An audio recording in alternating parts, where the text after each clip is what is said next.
Hi, I'm Dr. Melissa Longo. Welcome to Everyday Rockstar Moms, where every episode I'll interview moms just like you who are rocking it in their homes, raising their children, managing their households, building their careers, working on their relationships, dealing with challenges, finding success, trying to find balance, and themselves along the way.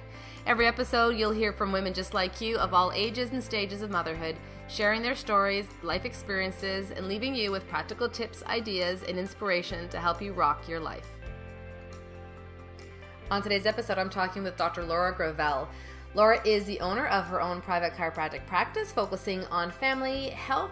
She's also very focused on the health of her young family, being the mom of 4 young ones under the age of 8. Today we talked about her journey starting her business while mothering her young children, her personal growth in finding a career path that is congruent with who she authentically is, and how she managed to keep her family life and home life strong. We also discussed a serious health challenge with her youngest child, how she found the strength to get through it, the impact it had on their family, the challenges of feeling overwhelmed managing a business and home, and most of all, the importance of being open and willing to ask for help when needed and to build a support team. Laura's a passionate woman, an inspiring health advocate in her community. Lots of great insights and experiences she openly shared on our interview today. Check it out. Hi, Laura. Welcome to the show. Hi there, Melissa. Thanks for having me. It's great to have you here. I've really been enjoying, watching your family grow over the years and watching your professional life change as well. And what I always like to start with is if you could just tell our listeners a little bit about yourself, where you're at right now with your family life, your career. Oh, sure. I'm a practicing chiropractor, and I live in London, Ontario, and I have 4 children, and they're 7 and under, so they range in age, almost 8 to almost 3. So I had 4 kids in 5 years, and I run my chiropractic practice, which is all of 7 minutes away from my house. So that's why we moved to London, just for the proximity to where my office could be. And you know what, it's really important for me for starting my day off right and calm and cool in the chaos that all my kids can be. So that's really important to me, and just having a team around me. So I really, with the busyness that my life is, I really just try to stay in the calm and cool and be in the moment and really focus on being happy and abundant and grateful in my life. So that's kind of me in a nutshell. I've been a chiropractor since 2003. Have a loving husband of 9 years, and that's us. Sounds fantastic. I mean, you make it sound so easy. My first thought is, 4 kids under the age of 8 is full-time life in addition to a full-time practice you're running. So did you have always the dream of having, nowadays 4 kids is a large family. It absolutely is, Melissa. And I had no idea. If you asked me when we were married, how many kids, my son, husband has a daughter as well who's 21. So I have a stepdaughter. She lives in Sudbury, so she's not with us full time. But so I never in a million years. I have one sister, and my mom is a family of 4, my dad had a sister. So we're very small, on a smaller scale. So, but 4 is great. I mean, I have my 3 boys first, and then, as we always say, we got our girl. So then we stopped. So you talked a little bit briefly there about, trying to really start your day with some calm, with some grounding rituals to stay focused in the moments. Because certainly 4 little children can add some natural, healthy busyness and chaos to our day. Yes. Can you expand on that a little bit? What does that look like for you? Oh, sure.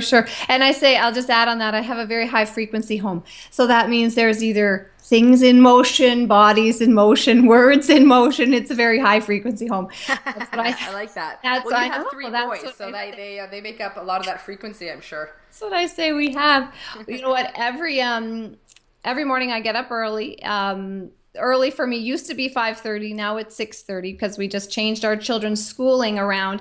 And that maybe we'll talk about that, because that was something that I needed to let go of where they were. But maybe we'll get to that. But so I get up 6:30. I come downstairs. I do my exercise first. I love to move my body. I have to move my body every day. So I do that for about half an hour. Then I read the Bible, and I go over my goals and my rituals for the day. And I do what's called 49 breaths. It's a chiropractic thing, I think you know. Yeah. So I'm on a call at 7 o'clock. It's a dynamic essentials thing, and that really just it's a meditation slash breathing, prayer, exercise, and that's how I start my day. And then I come into the kitchen at 7:15. So so it gives me a little bit of 45 minutes of just me time and centered, and I have to do it. Even on vacation, I may not do 45 minutes, but I may walk the beach, or I always take my Bible, and so that's it's really important, because I know if we're not there for ourselves, we can't be there for anybody else. Absolutely. Mm-hmm. Okay, but I have to ask, there's got to be times when one of your children is up or wants your attention between those 45 minutes. Oh yes.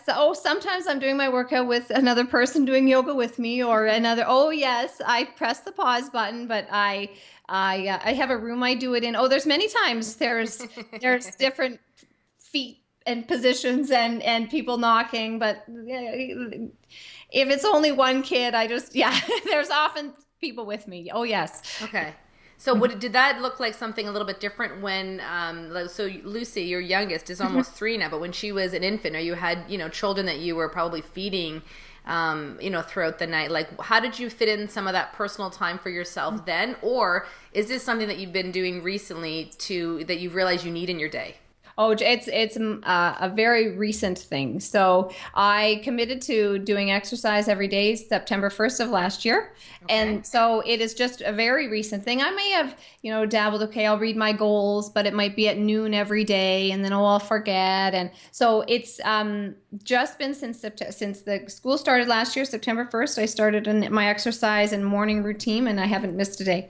So it's very new, very new. I don't think with breastfeeding, I breastfed her till she was 2, and then the others in the school. And we used to go to a school where the bus came at 7:30. So we had to make a change, because I couldn't keep up with that. It was too stressful. It was a French school, and we thought, we're gonna send our children to French school, as my husband's French, and it was just too much. And in February, mid-school year, we just made the change to a school that's 5-minute walk away. So and it starts at 9 o'clock, so it adds that hour and a half every morning to our day. So that was one thing where my line in the sand, there was incongruencies, and I said, something has really got to give here, or we're going to give, right? So good for you. Those are obviously difficult decisions for us, all of us, to make at certain times.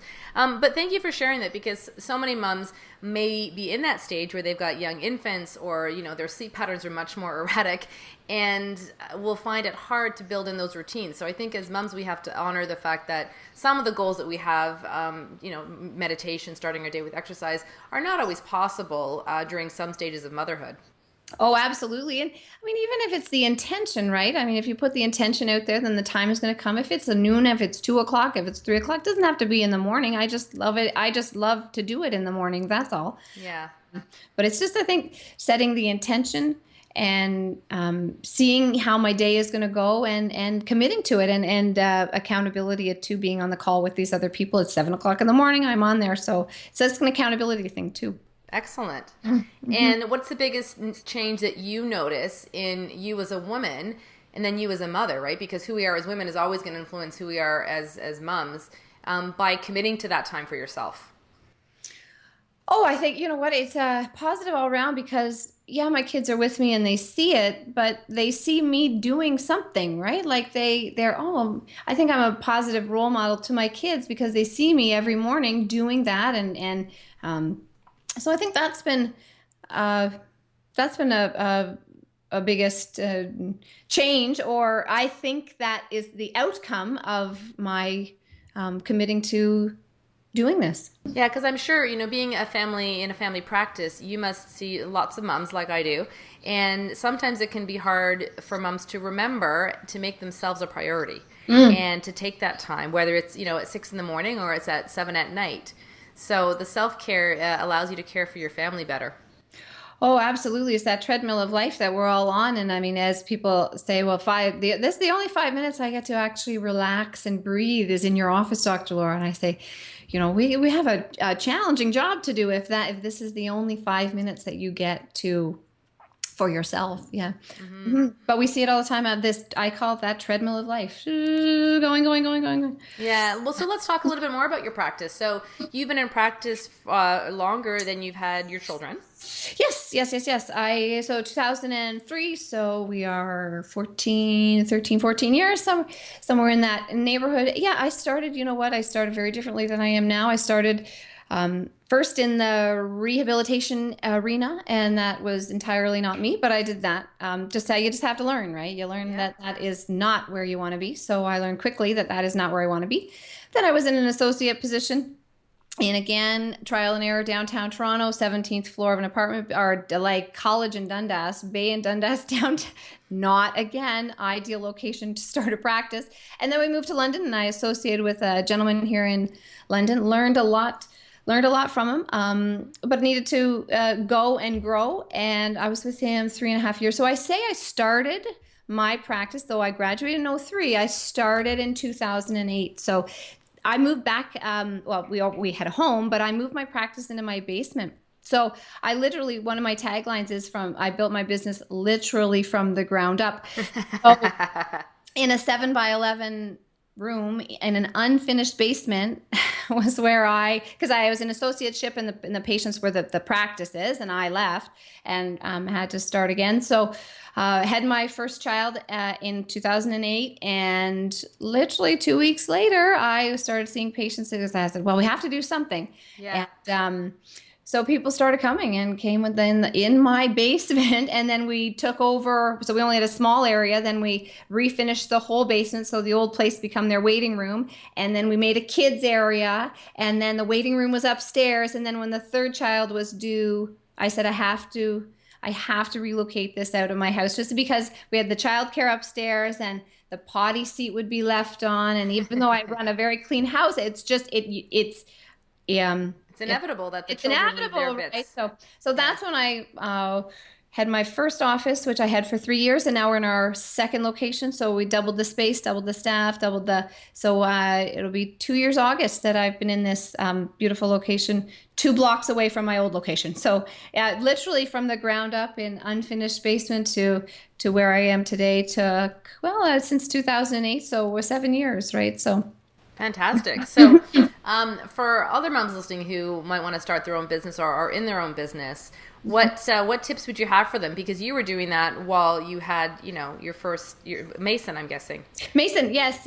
You know what it was? If I go back now, I don't know how I did it. I mean, I had to prioritize your time. So in the small amounts of windows of time, I did the items for the business in that area of time that I had. I delegated a lot. I asked for help. Probably not. I mean, that kind of brings up, I had my second son 17 months after my first, and I had to have my husband quit his job because I couldn't handle it. So he took the parental leave. So I was said, help, I cannot continue. I can't run the business. I can't have the 2 kids at home. We had childcare, but it was in the house, and it's still, so I think asking for help, having a team around you, and that's really where we have a childcare in the house now. We have a tutor for our kids. We have an assistant. So I do delegate a lot, and I think that lessens your load. You don't have to do it all. And at the beginning, I was trying to do it all. I was trying to be the marketing, the HR, the hiring, the newsletter, the billing, the receipts, every aspect of PR, you name it, of a business. And my husband would joke, I would go down and do laundry in our old house where my office was, and I would get sucked into the office, and I would come up 2 hours later. Mm-hmm. So he still remembers that. So I think a big is knowing what you can and can't do yourself, delegating what is not your either expertise or it would your time is more valuable than it will cost you to delegate that out. And that's really something that, sure, I could do my newsletter myself. It would take me so long, and I could earn so much more. My earning potential in those 5 hours, you do MailChimp. Somebody else can do in 15 minutes, right? So it's a trade-off. Mm-hmm. So I think those are some, know your vision, your mission, your goals, clearly write it out, see it, listen for opportunities that come up. But don't be too dissuaded that if something comes up that's not, you think, oh, that's not how I picture it, right? And be open to all of the suggest. Know what you want in your head, but if it shows up differently, that's okay as well. I mean, just be aware that things may not fall exactly into place. I mean, my business looks totally different now that I have in my basement 8 years ago, right? So, Yeah. Well, and as you said, your practice style and who you are as a professional has grown when you started to realize there were changes in your congruency with practicing how you felt was really authentically you, is what it sounds like to me. oh, absolutely. Oh, and with the family too. I mean, people see, oh, you have family. And I remember in my first waiting room, which was in my basement, and I had a newborn, the next patient would hold the baby. Like, Yeah. so they see me and I said, I have to go up and feed. Okay, no problem. Like it was not always, okay, the appointment time is at this time, but if something happens, they knew that. So patients have been with me. I mean, I have families in my office, Melissa, who started in my basement with me when I was literally on the side nursing my first, and now they have 3 kids and they're still with me and been with me on the journey, I think, of motherhood and to entrepreneurship and business owner. And there's lots of different hats, right, that we all wear. And Absolutely. mm-hmm. Let's talk about you when your husband went on parental leave and you had to ask him for help. How was that for you? Like did you go through any emotions around needing to ask for help?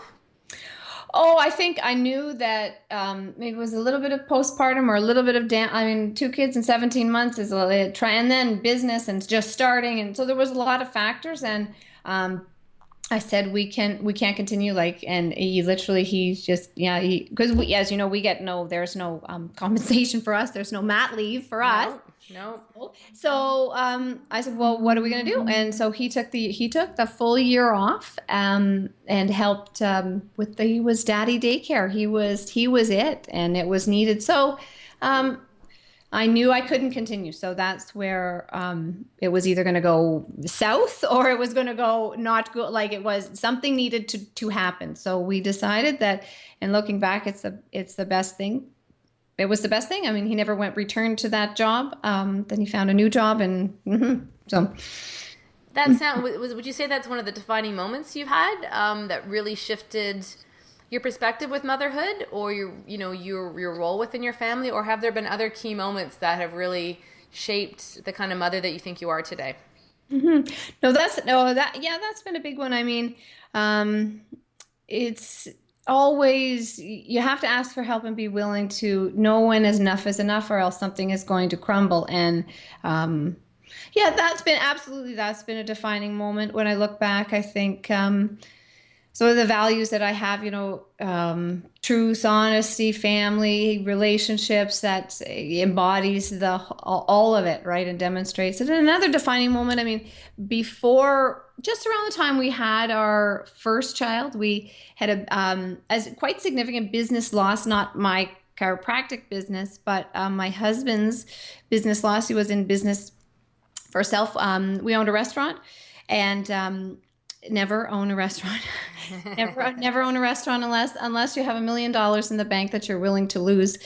Get in the restaurant business then. But we got in with friends, and it went from bad to worse, and it was very, very scary. So when I've been to the bottom of the barrel on that as well, and so that was before I mean, I was out to here 9 months pregnant, and the stress of my business, the stress of his starting, and so we learned a lot. We learned a lot from that. So when people say, I'm in financial hardship, I'm like, yeah, I know that, right? So it's, but I think from that, you always have to get back up. You always have to keep trying. Don't get down. I mean, you can get down, but don't stay down. And I don't really talk about that story anymore, but that's, and the reason I have decided not to talk about that is because it becomes you become what you talk about. So there was a time where I was talking about it all the time, and then I just stopped talking about it because I know that the movie that you replay in your head, the lens through which we live our life, that it's portrayed on the outside. So if you talk about lack and trouble and strife, and that's what you will attract.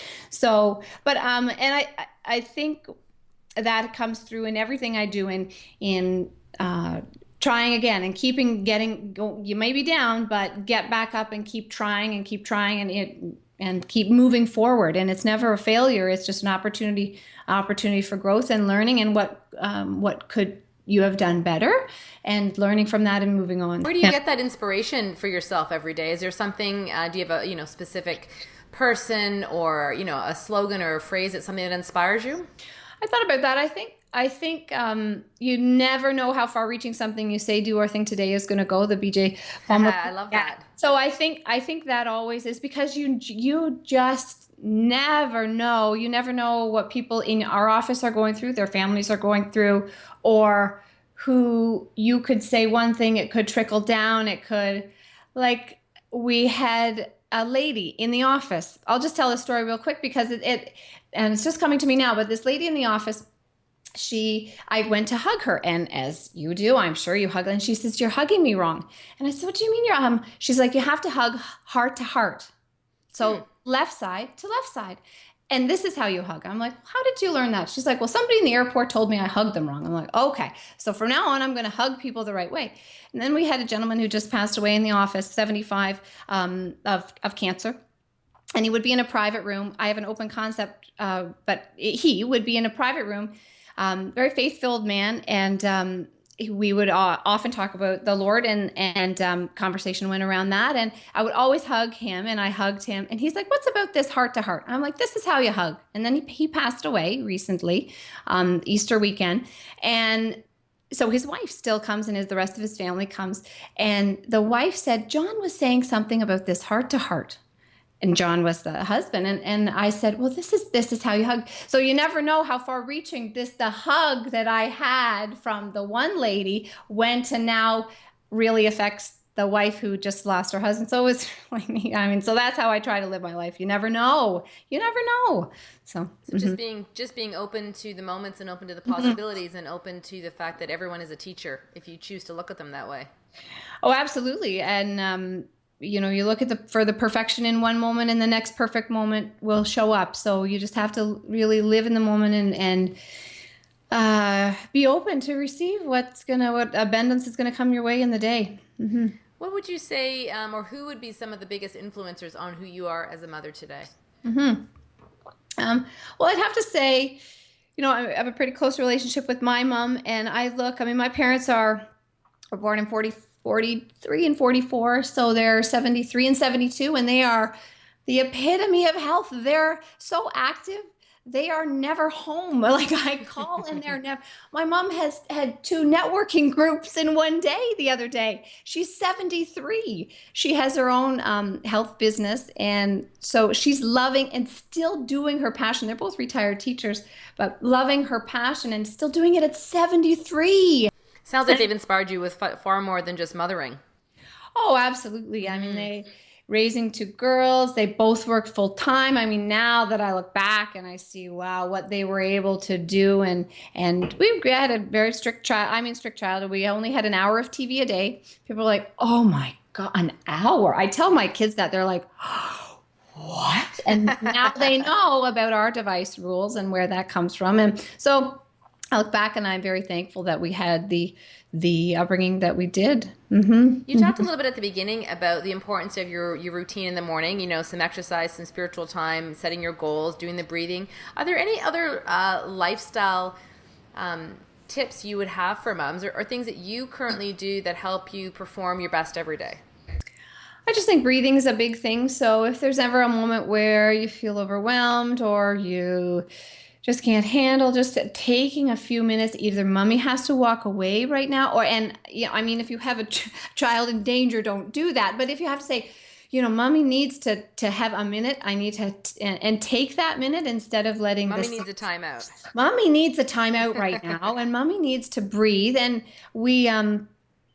so I would say recognizing when overwhelm comes, recognizing when the stress is too much, and just, like, sometimes in the car, I'll have all of them belted in and we're driving to school. I'm like, "Everybody, take a deep breath."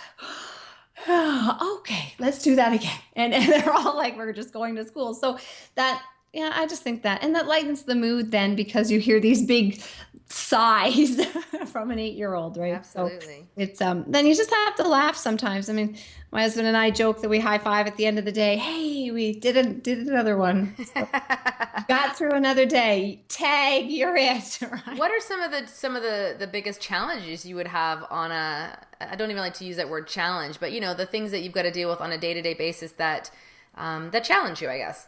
I would just have to say the 4 kids and the 4 really, young kids. I mean, I'm pulled in different directions. I hear mommy out of 4 different mouths at the same time, whining, crying, and then it escalates. So that's got to be just managing all their needs it's at the just same time. managing the energy and just knowing that they're just kids. And I mean, sometimes we forget that they're still just kids and they just want our attention, and they put us on such a high pedestal that they watch everything we do, right? So I put my wedding dress on for our 9th anniversary, and my daughter's like, Mommy, do a twirl. And then she put her fancy dress on for the next 2 weeks. Aww. So it's just, they watch everything we do, right? So yeah. We have to remember that they are only kids. They're only going to be small, and we have a king bed, and every night there's at least 2 kids in our bed. People can say what they want about that, but my husband's like, let's go to a twin bed. Then there's no room for children.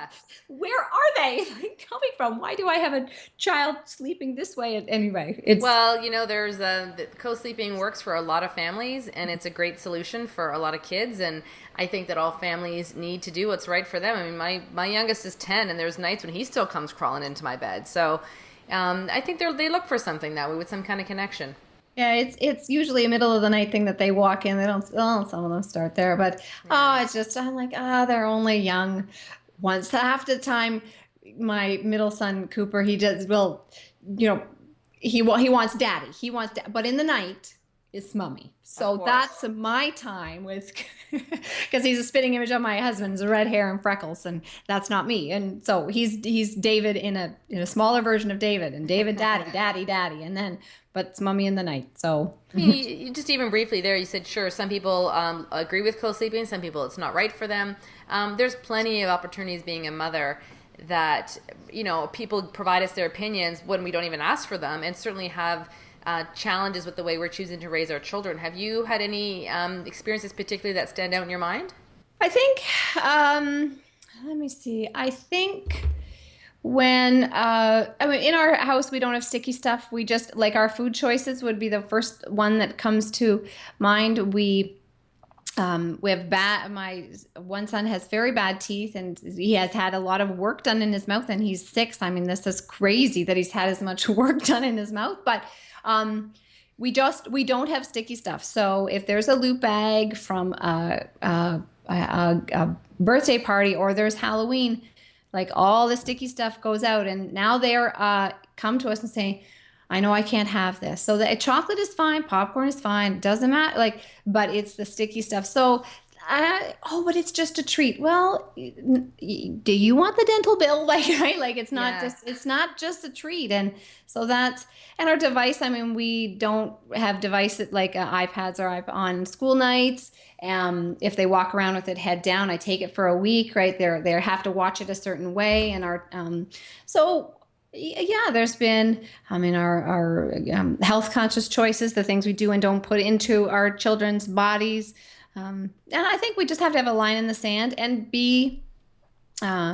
have conviction and know, being as chiropractors, we absolutely, I think, are a little bit stronger in our convictions, knowing what is right and what's wrong for us. But even if you're not in the medical world, you can do that. You can read, you can go to the internet, you can get in a group, you can create a resource that you can draw on all the information that's out there. And then you can go to the medical doctor and say, no, I don't want to have that done to me today or my kid today, and really stand up for what you know is in your best interest. And I said, take your health back and take a stand for it.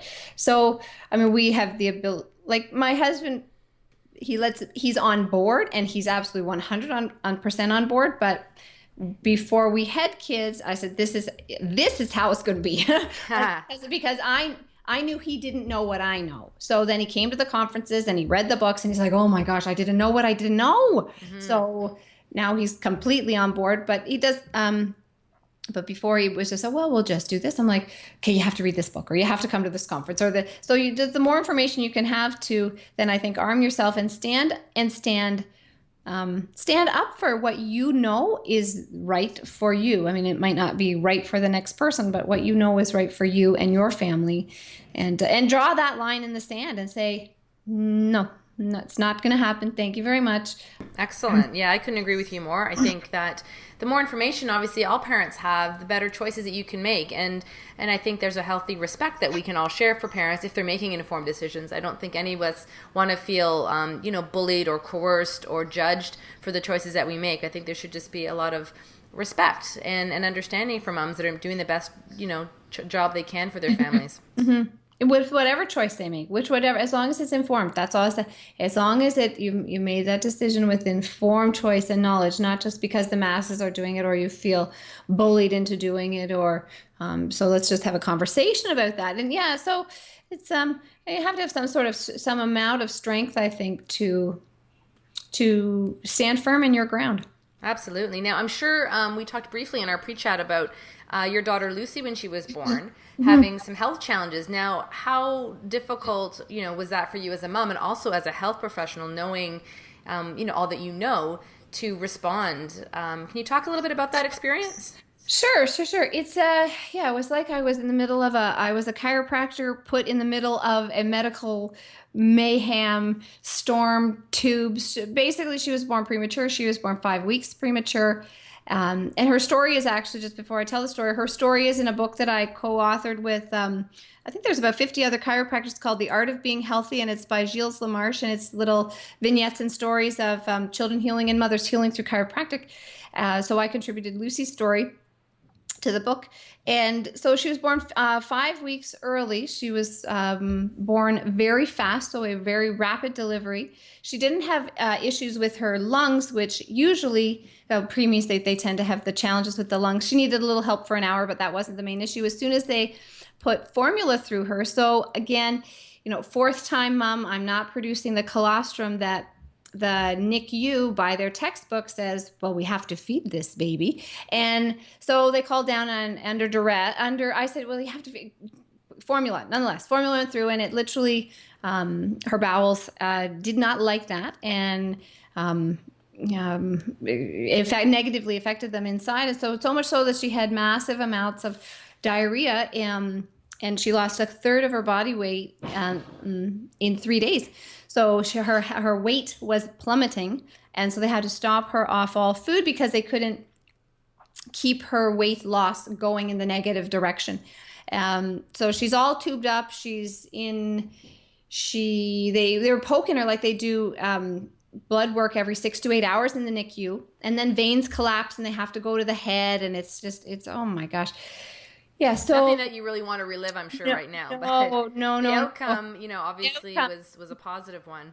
Mm-hmm. Was much when we look back, but they realized her liver wasn't working as well, and something was going dangerously high. It was called ammonia, which is in a working liver you can break it down. In a non-working liver you can't. So that was going very high. They thought brain damage because it can cross the blood-brain barrier at the head. And it was very interesting because, being a medical professional, I don't know what they know. I know more than they know in certain areas, but I know what they know in terms of the technical terms. So I was there every day for rounds.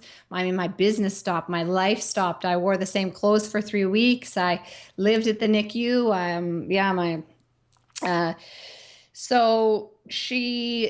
So liver wasn't working, bowels weren't working, and I called up Dr. Peter Amlinger, who's a very close friend, and at the time he was the president of our college, and I know him very well. And he got on the 401 and came down to the hospital where we were at, and he thought we were at home, and I'm like, no, we're in the NICU. Okay, I'm coming, no problem. So he checked her upper cervically and adjusted her.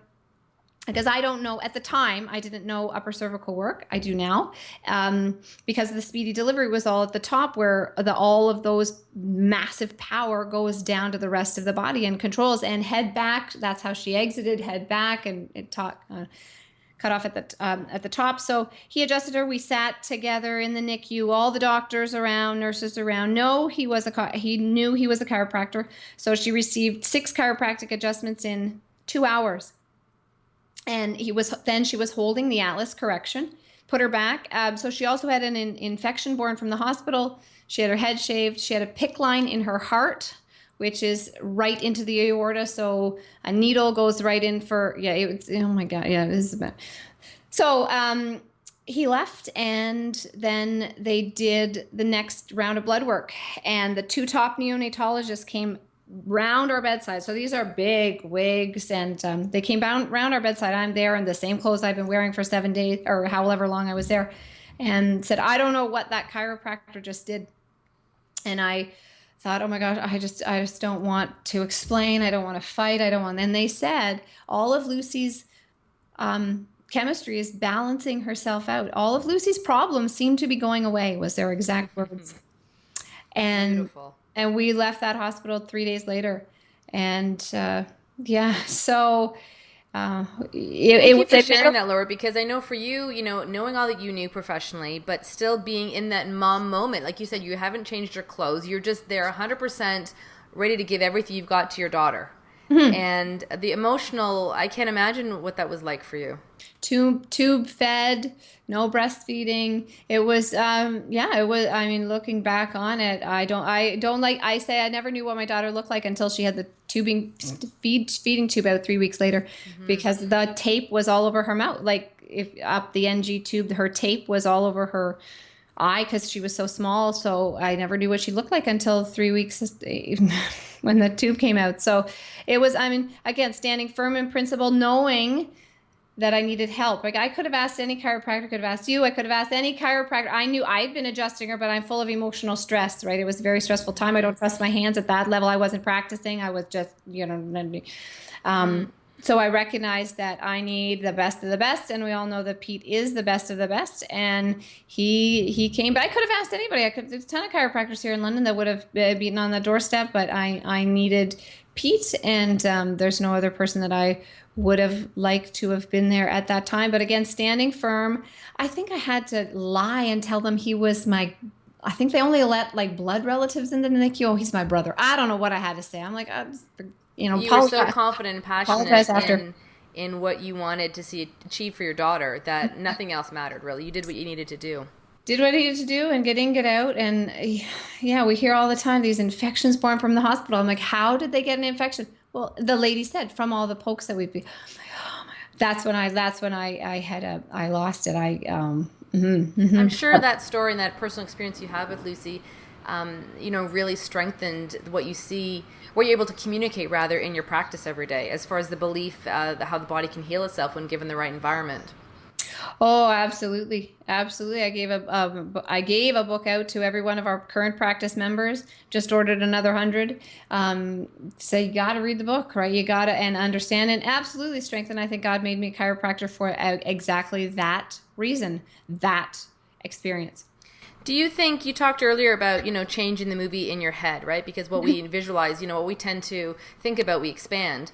If you were to think back to that whole experience with Lucy, those really scary days, did you have something running through your head that really helped ground you and help you stay positive?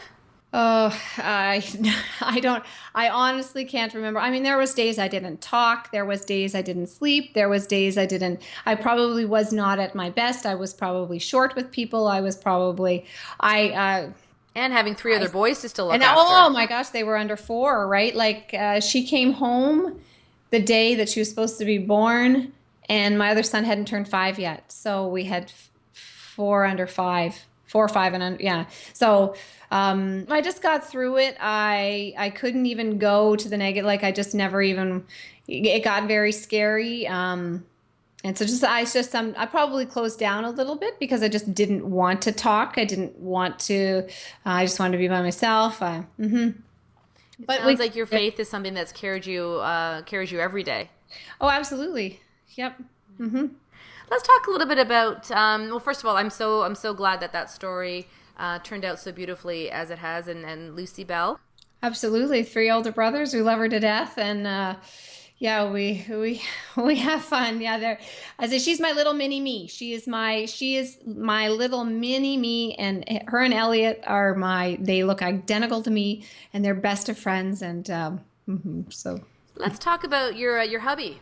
Mhm. You've had, I mean, needless to say, even just that experience with Lucy, some challenging situations. You know, you talked about, you know, losing a business and growing your business from the ground up, and for, you know, all four children that are all young. How has that impacted your relationship? Mhm. And what are the tips that you guys have found that keeps you glued together? Yeah, I think, well, you know what, just recently we've because you can get lost in the kids when your kids are as small as ours. We have a date night every 6 weeks, and that's just a new thing. So, because I knew we were just getting over consumed, and then you're so tired at the end of the day, and then you don't want to do anything, and then it's just so every 6 weeks we have a babysitter and we go out, and even if it's just a couple of hours, we go out 3 hours, and we try not to talk with the kids. They always come up, but we try not to talk with the kids. Um, yeah, I think communication is a big thing. Respect and support. So he has supported me a great deal and is my biggest cheerleader, biggest supporter. Um, and he's been through some different businesses as well, and now shining. I mean, he used to sell cars. Sold cars very successfully for 4 years, but that was another challenging time because he would work till 9 o'clock, 3 nights a week, and every Saturday for 10 hours. So that was a very challenging time for us to with me for small kids, and that, so we knew there was a solution. We didn't talk about the negative. We knew there was a solution. In June 1st last year, now works for an awesome company called voices.com, and they connect voiceover talent with brands around the world. So he does something totally different than selling cars, but he's thriving at it and loving it, and he's yeah, so that's my Dave. Yeah. Now, and you mentioned that he has a daughter. Do you have much of a connection or relationship there, or is that something that, you know, she lives away, she's an adult now? Yeah, she's an adult now. She's in university at Sudbury in Laurentian. So we see her when we can. I know they talk 3 or 4 times as often as they can in a week, and Skype and FaceTime and email back and forth. It's just, he's been out of her life for a long time. And I mean, I've been in her life for now 10 years or so. Yes. 2003 was when we met. So the year I graduated, that's when we met, my husband and I. So I have a relationship. She comes down when she can. She just came down for a visit at the Christmas. So we do what we can. I think the distance is a big thing, but we make it work. We've covered so many different topics here today, and I really appreciate your time. If you were to, my last question for you, Laura, is if you were to look backwards, I mean, it's easy for you, you're still in the midst of juggling, you know, four young kids and a business. Is there anything that you would do differently? Anything I do differently? I think just don't try to be anybody else. I mean, don't try to look, and I've heard it, don't try to look on Facebook and look at everybody else's highlight reel, right? Don't compare yourself to other people, other chiropractors, other moms, other not doing as well as you could or you should, or I'm doing this. Don't compare. I think advice would be just be your authentic self, and just don't go be so hard on yourself. Those would be, I guess, yeah, looking back and Yeah. looking outwards. I mean, whoever's listening to the podcast, maybe that helps somebody else as well. Well, even moving forward, yeah, I mean, if we were to think about the kind of mums we want to be, you know, I always thought, well, my boys are now 10 and 14 on Monday. So I remember when they were younger and they were toddlers, always thinking, I want to I want to be participating in their lives now with the end in mind. Meaning that if I want them to be, you know, healthy, thriving adults one day that I have a good relationship with, there's things that I've got to be doing now to nurture that. So looking ahead and looking backwards, I think is healthy for all of us. Absolutely, yes, and I think it just being I think being a positive role model in with the end in mind, right? Like they look so up to us, they put us on such a pedestal that they we want to be as positive as we can for them, and keep the lines of communication open, positive relationships, seeing healthy relationships. So seeing Dave and I together and kiss and hug and all that stuff, and um, I think apologizing is a big thing as well. Some Yeah. people lose their cool. You apologize, and then one of our sons may say, "I'm sorry." I don't accept it. Not right now. It's just not right now. And then, 5 minutes later, okay, I accept it now. So you can't help but laugh, right? And you just I think finding joy in that everyday, the everydayness, right? Mm-hmm. In the little moments, yeah. In the little moments. Well, I think you're rocking it, Laura. Great work. Thanks for sharing your story with our listeners today. And if people want to get a hold of you or find out more about your practice or connect with you in any way, what's the best way for them to do that? My website is www.chirolaura.com. So that's CHIROLAURA.com. And you can email me, and my email is info at chirolaura, CHIROLAURA.com. Great. Thanks so much, Laura. And all of your, those details will be on the website in the show notes page. And we look forward to seeing more about what life brings you. Oh, thanks, Melissa, for having me.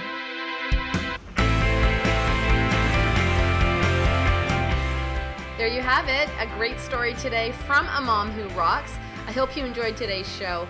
Be sure to head on over to iTunes and subscribe to the podcast so that you don't miss out on any future episodes. When you do that, I'll be sending you a copy of my top 10 tips for moms. These are some of my personal practical strategies I believe that as women we can all benefit from and help us be emotionally and physically as healthy as we can be. When you're also there on iTunes, I would also love it if you left a review. It's really important to leave some reviews because that helps other people find the podcast, and it helps inspire them to listen and potentially gain some insight from the podcast. Tell other moms that you know would benefit from this show, or most certainly nominate them and let me know who you think I should be interviewing. I'd love for you to connect with us on Facebook as well. Head on over to Everyday Rockstar Mom and join our community there. Thanks so much for joining us today. We'll see you next time.